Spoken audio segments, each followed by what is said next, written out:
శ్రీ గురుభ్యో నమః. వాగర్ధావివ సంపృక్తో వాగర్ధ ప్రతిపత్తయే జగతః పితరౌ వందే పార్వతీ పరమేశ్వరౌ. శృతిస్మృతిపురాణానాం ఆలయం కరుణాలయం నమామి భగవత్పాద శంకరం లోకశంకరం. సభాయే నమః. ఈరోజు మూర్తి నాయనార్ అనే నాయనార్ గురించి చెప్పుకుందాం. ఈయన పాండ్య దేశంలో మధురైకి సమీపంలో ఈయన జన్మించాడు. ఈయన పరమశివ భక్తుడు.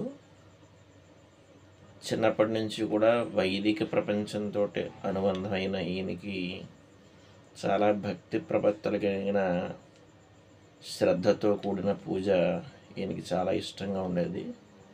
అయితే పూజలో మనం ఇదివరకే చెప్పుకున్నట్లుగా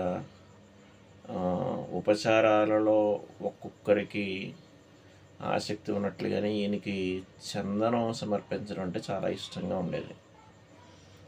సాధారణంగా ఈరోజు మనం ఏం చేస్తున్నామంటే అసలు గంధపు చెక్కలు లేవు, గంధపు సానలు లేవు వీళ్ళల్లో. కానీ మనం గతంలో అంటే మన తాతగారి కాలం చూస్తే ప్రతి వాళ్ళ ఇళ్లలోనూ గంధం చెక్కలు ఉండేవి, గంధపు సానలు ఉండేవి. మంచి గంధం చక్కగా అరగదీసి దాన్ని వాడేవారు భగవంతుడికి. మీకు మంచి గంధం అరగదీసింది గనక కంఠానికి పూసుకున్నట్లయితే చల్లగా ఉంటుంది కంఠం. అదే మీరు పౌడర్ వాడుతున్నారు కదా డబ్బాలు, దాన్ని తీసుకోండి, మీకు ఏ రకమైన అనుభూతి కలగదు. అదేవిధంగా అది సెంటెడ్ ప్లస్ కెమికల్. చెక్క పౌడర్కి రంగు వేసి అమ్ముతున్నారు. ఎంత మంచి బ్రాండ్ అయినా ఇలాగే ఉంటుంది సమస్య. అయితే దానికి పరిష్కారం ఏంటంటే గంధపు చెక్కలు అరగదీసుకోవడం. ఇందులో మళ్ళీ గంధం చెక్కలు మంచివి దొరుకుతున్నాయి అంటే ఇవి కూడా చాలా ఇబ్బందిగానే ఉన్నాయి. అంటే నేను విన్నది ఏంటంటే గంధపు చెక్కలని ఆ తోటలకి పరిసరాల్లో వేరే చెట్లు కూడా వేస్తారట. ఈ గంధం చెక్కల సువాసన ఒక 10 ఏళ్ళు 5 ఏళ్ళ చెట్లతో కూడా పెరుగుతాయి కాబట్టి సహవాసం దోషం అంటుంటారు మామూలుగా. మంచిగా చెడైనా 6 నెలలు ఒకళ్ళతో స్నేహం చేస్తే వాళ్ళు వీళ్ళవుతారని సామెత.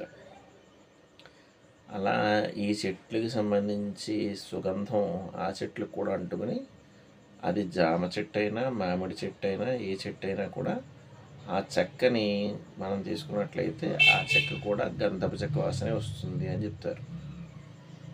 అంచేత ఇక్కడ ఒరిజినల్ గంధం చెక్కలు దొరకడం ఎలాగా అనే ప్రశ్నకి సమాధానం మాత్రం చాలా కష్టమే.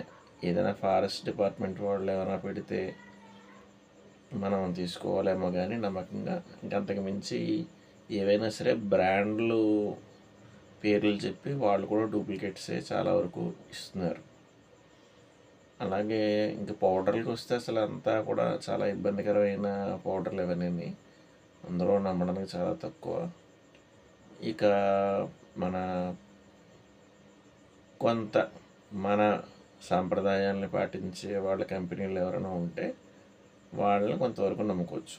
ఉదాహరణకి పరిపూర్ణానంద స్వామి కాకినాడ వారిది గంధపు పౌడర్ ఉంది. అది వాడుతున్నాం మేము, బాగానే ఉంటుంది. సుగంధం వరకు ఓకే. అయితే ఏదైనప్పటికీ కూడా పౌడర్ని నీళ్ళల్లో కలిపితే మాత్రం చల్లదనం రావట్లేదు. సాన మీద అరగదీసిన గంధం మాత్రమే చల్లదనం వస్తుంది. ఇది ఒక విషయం. అయితే ఆ కాలంలో అసలు పౌడర్స్ అనేది సంప్రదాయం లేదు. అంటే డబ్బాలు అమ్మడం అనేది లేదు. విభూది పౌడర్ కానీ గంధం పౌడర్ కానీ అమ్మడం అనేది లేదు. ఎందుకంటే ప్రతి వాళ్ళ ఇళ్లలో కూడా పాడి పశువులు ఉండేవి. చక్కగా ఆవు పిడకలు చేసి వాటిని భస్మం చేసుకుని అదే విభూతి అంటే ఇంకా అదొకటే. ఇదివరకు విభూతి అంటే ఇంకా వేరేవి లేవు. దీన్ని జిల్లేడు భస్మం కానీ, మారేడు భస్మం కానీ, తులసి భస్మం కానీ వీటిని కలుపుకునేవారు. అవి కూడా విభూతులే.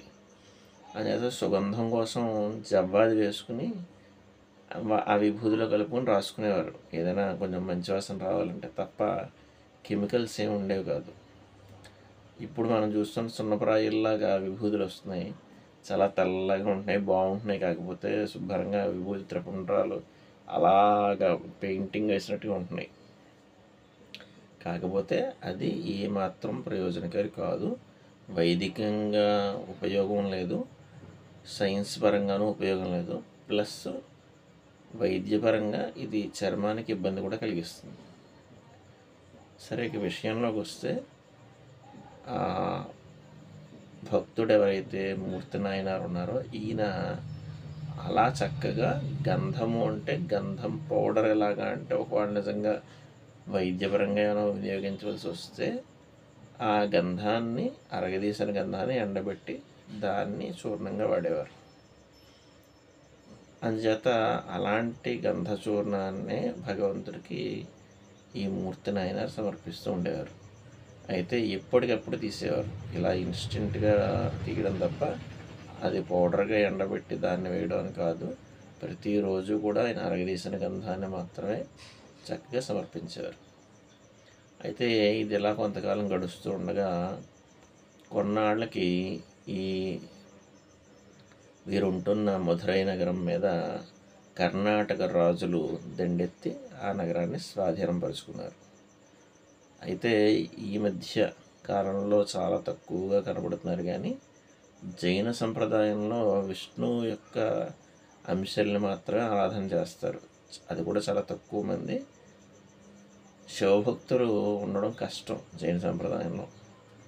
ప్లస్ వాళ్ళు కూడా హిందుత్వాన్ని, అందులో ఉన్న ప్రధానంగా శివ సంప్రదాయకుల్ని వాళ్ళు వ్యతిరేకిస్తూ వచ్చేవారు. అందుచేతనే ఈ జైనులు ఏం చేశారంటే, ఎప్పుడైతే ఈ రాజ్యాన్ని వీళ్ళు ఆక్రమించుకున్నారో వెంటనే ఈశ్వరారాధనని ఎవరో ఆరాధించకూడదు అని చెప్పేసి ఆ ఊర్లో అంతా కూడా వాళ్ళు నిర్ణయం చేసుకున్నారు.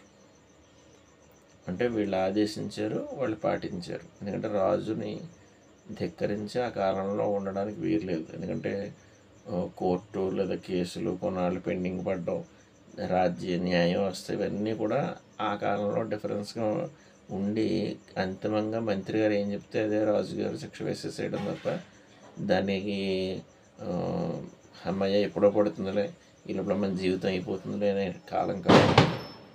రాజుగారు తలుచుకున్నారంటే వెంటనే శిక్షను అమలుపరిచేసేవారు. మళ్ళీ ఇప్పుడు మనకు ఉందనుకోండి జిల్లా కోర్టు కాకపోతే రాష్ట్ర స్థాయి హైకోర్టు కాకపోతే కేంద్ర స్థాయిలో సుప్రీంకోర్టు, ఇలా ఒక కోర్టు ఇచ్చిన తీర్పుని మళ్ళీ సవాల్ చేస్తూ పై కోర్టుకు వెళ్తూ ఉంటాం. కానీ ఇక్కడికి వచ్చేటప్పటికి రాజుగారే అంతిమ సుప్రీం. అంచేత ఆయన ఏం తీర్పిస్తే అదే.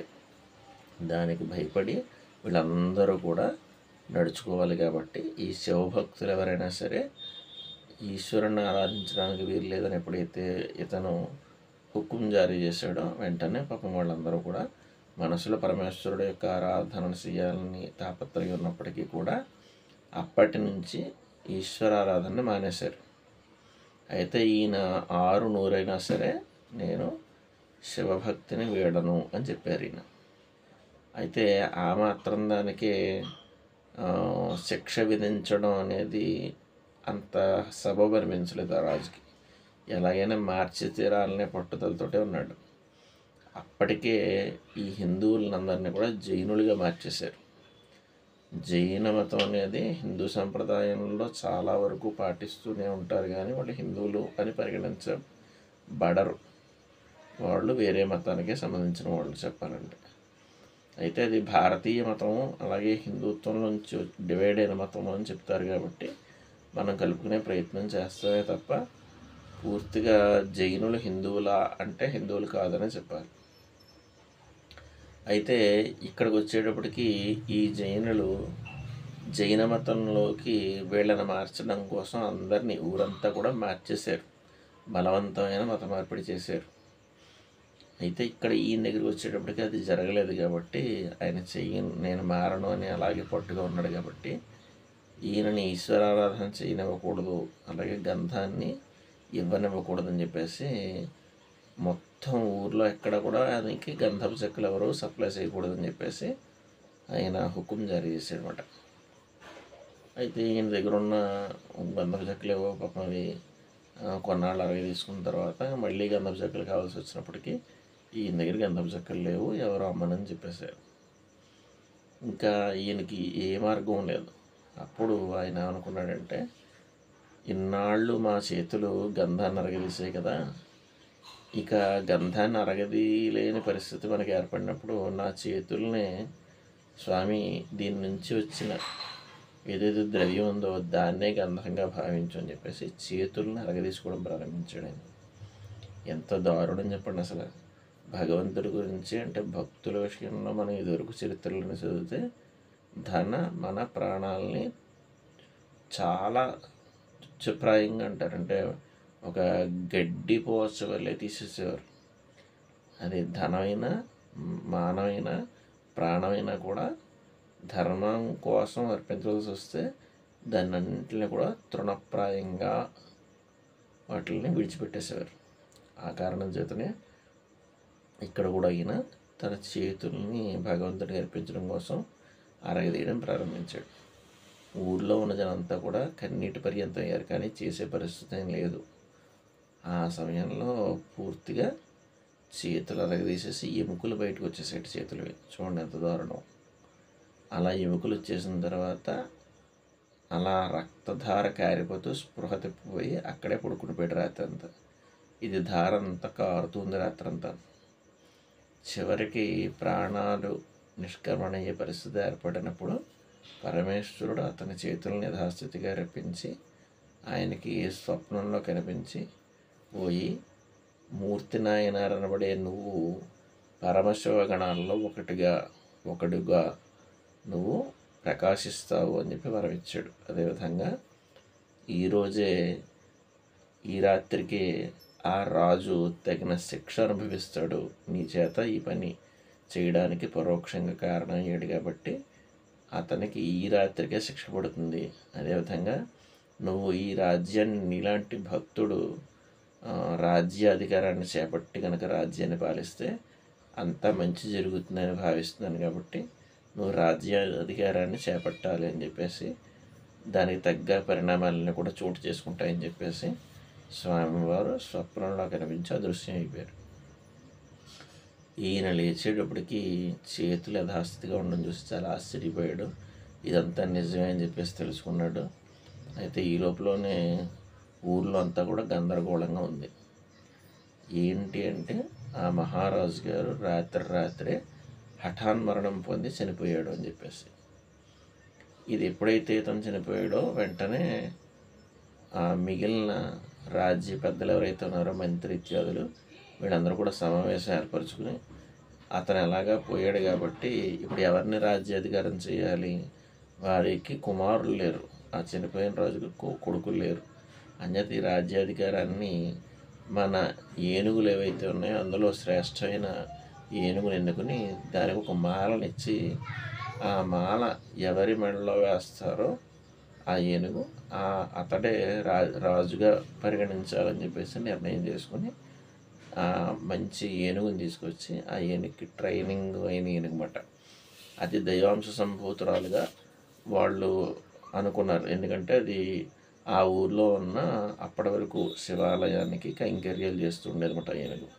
అంచేత అలాంటి ఏనుగుని, శ్రేష్టమైన ఏనుగుని, శివభక్తి తత్పరత కలిగిన ఏనుగుని, అదేవిధంగా ఈశ్వరుడి కైంకర్యాల్లో పాల్గొన్న ఏనుగుని వాళ్ళు సెలెక్ట్ చేసుకుని ఆ దండను దానికి ఇచ్చారన్నమాట. అది ఊర్లో ఉన్న అందరు జనాలని కూడా చూస్తూ వెళ్ళి చివరికి ఈ మూర్తి నాయనారు ఎక్కడైతే ఉన్నారో ఆయన మెడలో వేసింది. అప్పుడు వెంటనే ఆయన అందరూ కూడా రాజుగా నిర్ణయించి ఆయనకి రాజ్యాధికారి ఇచ్చారు. ఈయన పరిణామాలకి ఆశ్చర్యపోతూ ఒక పక్కన సంతోషిస్తూ చక్కగా ధర్మపాలంతో రాజ్యం అంతా కూడా సుభిక్షంగా ఉండేలా తన జీవితాంతం కూడా పాలించి చివరికి శివసాయుధ్యాన్ని పొందట. ఇది మూర్తి నాయనార్ కథ. హరి ఓం తత్సత్. శ్రీకృష్ణార్పణమస్తు.